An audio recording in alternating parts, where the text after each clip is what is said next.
Good evening, everybody. Welcome back to another installment of Scott's Selections here on March 28th.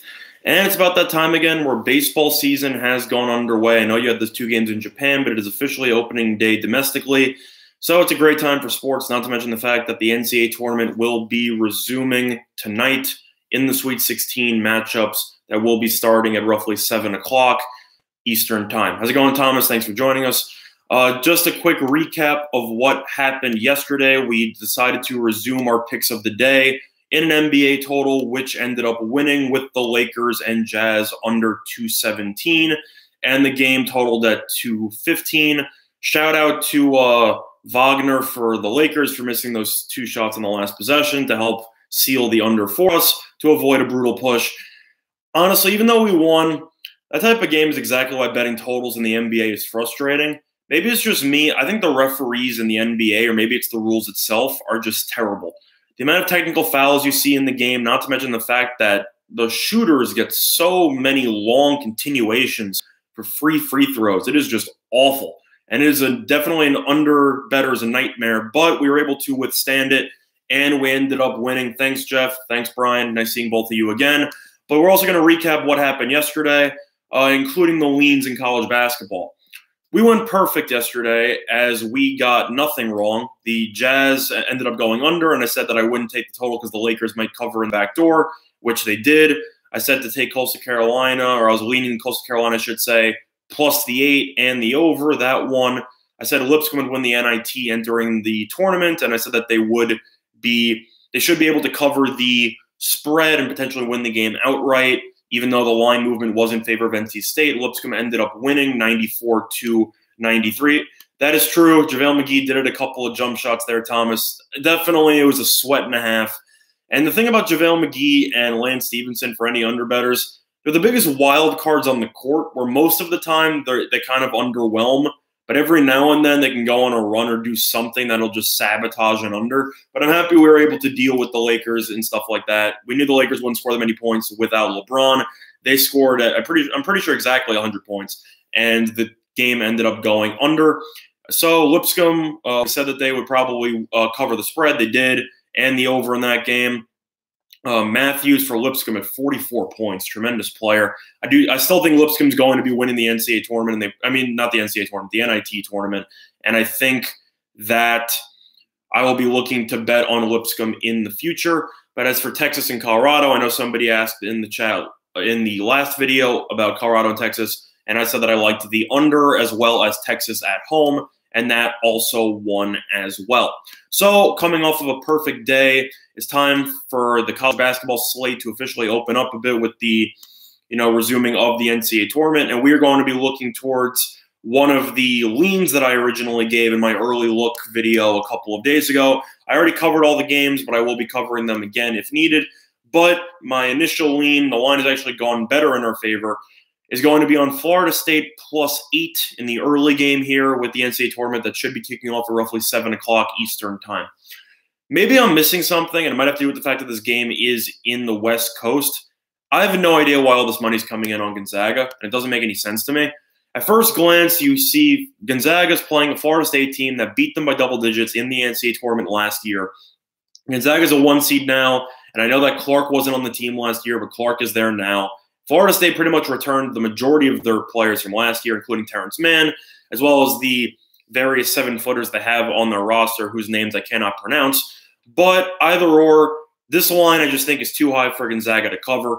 If you've been watching Gonzaga in the tournament, yes, they looked great against Fairleigh Dickinson, but realistically a 1 versus 16 should look that dominant. And against Baylor, they did look good at times. I did think that Gonzaga kind of took their foot off the gas tonight in that game. Jeff will get to that game in a second. First I'm going to do the play of the day, and then I'll go through the entire college basketball card. But for Gonzaga, I saw them against Baylor. Baylor was in foul trouble the entire game. And Mason wasn't at 100%. Gonzaga, I thought, could have blown this game open. They didn't do it. For Florida State, I know Murray State they got lucky that Murray State, seeding-wise, was able to upset Marquette. So Florida State has played 2 separate double-digit seeds in the first 2 rounds. But I seriously think this Florida State team is definitely a live dog to win this game outright. Gonzaga's been known to underachieve in the tournament. I know they made it to the championship final a couple of years ago, But I think we can all agree that Gonzaga's road to that title game was relatively easy with all the upsets, including the fact that South Carolina was like an 8 or a 9, and Gonzaga ended up being able to play them in the Final Four. So I think Gonzaga definitely benefited from an easy schedule. Something about this team, Gonzaga, I think that in terms of talent, they in my opinion, when they're on, they're the best team in the country. The only problem is that they have just an inability to just maintain that consistency, which you're going to need, especially to cover an 8-point spread against a team with this much offensive firepower and this much length that Florida State possesses. I know that one of the main points is that Gonzaga's field goal percentage is 53% and Florida State's is 44.4%.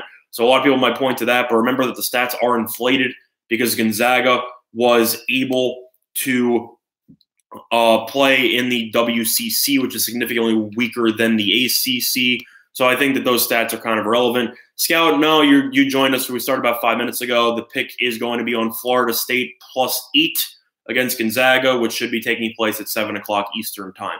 So for me, Florida State, they also have an emotional edge.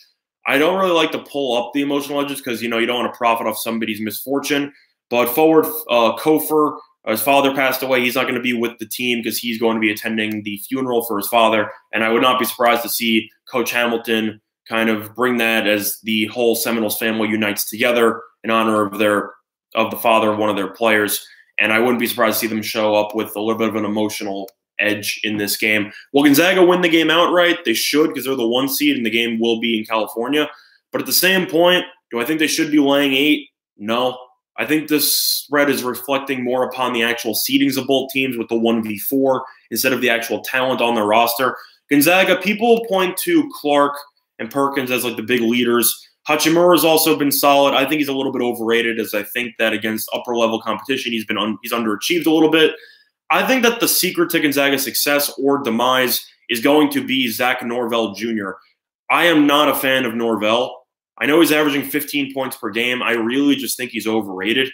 When you look at it, Norvell is a very hit-or-miss player where he only takes threes for the most part, and he either makes most of his threes or he'll take 10 of them and he'll miss all 10, and the team will lose. That happened against St. Mary's.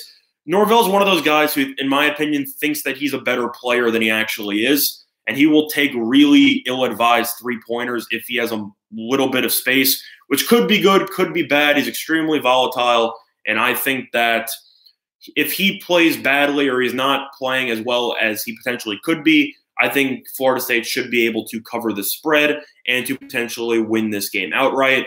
I personally have a little bit of a sprinkle in a very low unit parlay with Florida State money line, or roughly 290 in it. And so far, I'm one leg in. I had Lipscomb money line yesterday, which ended up working out. It's a 4-pick to potentially win 50-something units, so I will be going with Florida State on the money line, but I do definitely think the +8 is the safer play. Now, you ask, I could have done the live stream, Mitch. Maybe I came down to visit the wrong weekend, but we'll figure it out.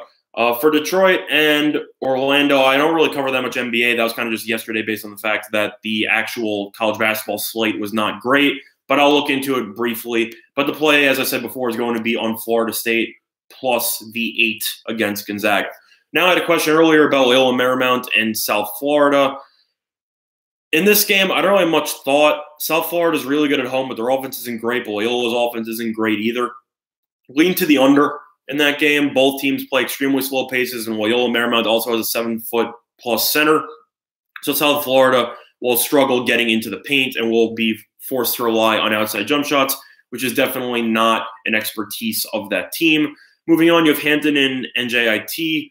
I like NJIT. NJIT, I understand why they're favored. Maybe I'm just a little bitter because they didn't cover against Lipscomb in their conference tournament. I like the over 154 in this game. I think there will be points. I already told you about the Florida State Gonzaga game. Tennessee and Purdue, lead to Tennessee, like I said earlier in the early look-ahead video from a couple days ago, as Coach Matt Painter has struggled dramatically against top 3 seeds in the NCAA tournament, as his record is 0-7 straight up against top 3 seeds in the tournament. Lean to Tennessee. I know they've choked in the second half, or they've struggled in the second half of their games so far this tournament, and Purdue's looked great. But the fact that money's come in on Tennessee is a little bit concerning for the Purdue side, as Purdue has definitely looked like the better team. And I think that Tennessee will be able to find enough offensive firepower to get the job done. Now, Texas Southern and Louisiana Monroe. Sorry about that. You have ULM was favored by 8, and the total is at 171. I don't really feel confident in this game at all, but I would lean towards Texas Southern plus the 8, and I would lean towards the over. But I probably wouldn't bet the over because it's in the 170s in college basketball, but I would lean towards Texas Southern plus the points. Yeah, I'm going to be covering those games pretty much right now. Lean to Tennessee, as I said before. And for the Michigan game, money's come in on Texas Tech. I'd lean towards the under, or the first half under in that game. I don't expect many points, but I will be going with Michigan minus 1.5 in that game, as I think that Texas Tech is definitely a tremendous team with Coach Beard. I just don't think they have the offensive firepower. Besides Culver, I don't think they have many offensive weapons.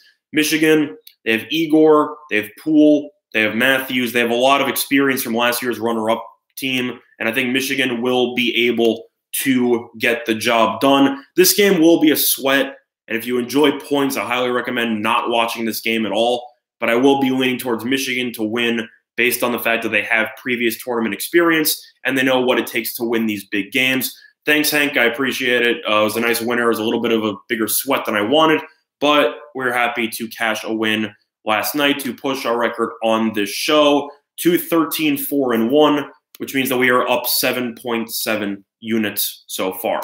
But the last game in college basketball, Virginia versus Oregon. I like Oregon plus the points here. Virginia is a very solid team, but as we've seen in the past, their inability to win games by significant margin is concerning for a spread of this caliber.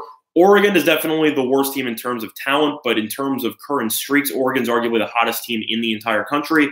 And Oregon does play a very physical brand of defense under Coach Altman. Pritchard's a great point guard. I think he'll be able to go hand-in-hand with Kyle Guy in this game. And Oregon's also had great post defense in this tournament with some various shot blockers.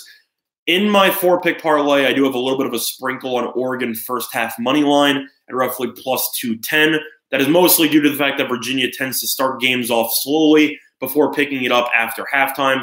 We saw that against Gardner-Webb. We saw that in the first 10 minutes of the game against Oklahoma, where Virginia just seems to come out a little bit slow. Not really lethargic per se, but the fact that their offense takes so much time to actually generate points in any given possession. It's always good to lean to the underdog in the first half, as Virginia will typically come out a little bit slower, a little bit flat before picking it up late in the first half as well as the entire second half. So lean to Oregon second half money line or Oregon plus the points in the full game and in the first half.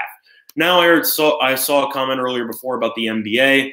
I'm not the biggest fan of capping the NBA, but according to the lineup projections, I will do my best to try to cover all of the NBA games on today's docket. So, first game here is going to be between the Orlando Magic and the Detroit Pistons. At first glance, I lean to the Magic here. Magic are definitely in better form. The Magic are the 8th seed right now. This is actually a very important game for the Eastern Conference playoffs, but Orlando is currently on a roll. I do like Detroit as a team behind Griffin and Drummond, but I don't think they have much talent besides that. Orlando seems to be gelling at the right time, and I think that Orlando will be able to cover the spread in this game. Yeah, welcome back, Catholic. It's fine. Play of the day was on Florida State plus 8. And the total in the Purdue game, I would lean towards the under, just based on the fact that I think Purdue's length will give Tennessee some problems. And I think Tennessee, when they put their mind to it with an extra couple of days off to game plan for Purdue, Carson Edwards hit 9 threes in the team's last game. I don't see that happening again. I think Tennessee will do a better job than Villanova did at containing him, so I will lean towards the under in Purdue, Tennessee, and the play of the day will be on Florida State plus 8. But with regard to the NBA, lean towards Orlando in that game. These are all very tentative leans because I don't really cap that much with NBA. Last night was just an exception. For Brooklyn and Philadelphia, I will lean towards Brooklyn plus 7.5. Brooklyn tends to play Philadelphia extremely tough, and with the race going on for the last couple of playoff spots in the Eastern Conference. This game means a lot to Brooklyn. It wouldn't be surprised me if Philadelphia wins, but I think Brooklyn will keep this game competitive throughout. Toronto and New York, give me Toronto here at -11 in most spots. I know money's come in on the Knicks, but I doubt anybody actually trusts betting on the Knicks. Toronto has a better starting lineup. They have a better bench. They're a better all-around team. New York just can't wait to try to get Zion during the draft. I expect Toronto to win this game by 15+. With Miami and Dallas, I would lean towards Miami just because they're at home, but I really have no thoughts on that game. Milwaukee and the Clippers, I'd lean towards the over 234. I know the total's pretty high. Clippers already clinched a playoff spot, but they are looking for more than just the 4 or 5 seed, as this team actually has played extremely well, 1 through 12, just based on their solid bench, as well as Lou Williams, probably winning 6th man of the year again for, I don't even know how many times he's won it, but he's won it definitely a couple of times, and he's arguably the best 6th man to ever play in the NBA, statistically speaking. But I think that Milwaukee and the Clippers will play an up-tempo style. I like the over 234 in that one. Houston and Denver, money's come in on Houston. It went from 4.5 to 5.5. And money's also come in on the under. I like the Rockets covering the spread in this game. The fact that money's coming on the Rockets I find relatively concerning for the Nuggets. And the Nuggets are a very streaky team. They'll either win a bunch of games in a row or they will struggle for a couple of games. I think Houston will get the job done. Just remember, these are all tentative. I'm not personally going to be betting any of these leans. These are just my initial thoughts. Next, you have Sacramento and the New Orleans Pelicans. Money's come in on the under from 239.5 to 236.5. I still like the over in this game. I don't really know why all the money has come in on the under in this game. Anthony Davis is questionable, so it might just be due to the fact that he might not play, but he is listed as probable for this game. And Alfred Payton, triple-double machine from the last couple of weeks, is also probable. I think this game's going to have a lot of points. Kings like to run. Pelicans like to run. Both teams are pretty much eliminated from the playoffs. I can see this game turning into a track meet where both teams score over 120 points. And the last game, you have the Cavaliers versus the Spurs, and I will lean towards the Spurs -12 in Texas. I just think the Spurs are playing for a lot more with a playoff spot. Cleveland's not good at all, and I think that the Spurs will be able to win this game through their bench unit and through superior coaching, as they will win this game by 15+ points. In terms of the halftime, I would lean under that 68. I wouldn't be surprised to see both teams come out flat in a game of this magnitude in the Sweet 16. I think Purdue with Harms, I know people talk about how he's an offensive force because he's 7'3", but he's also a huge defensive force because of his ability to rim protect.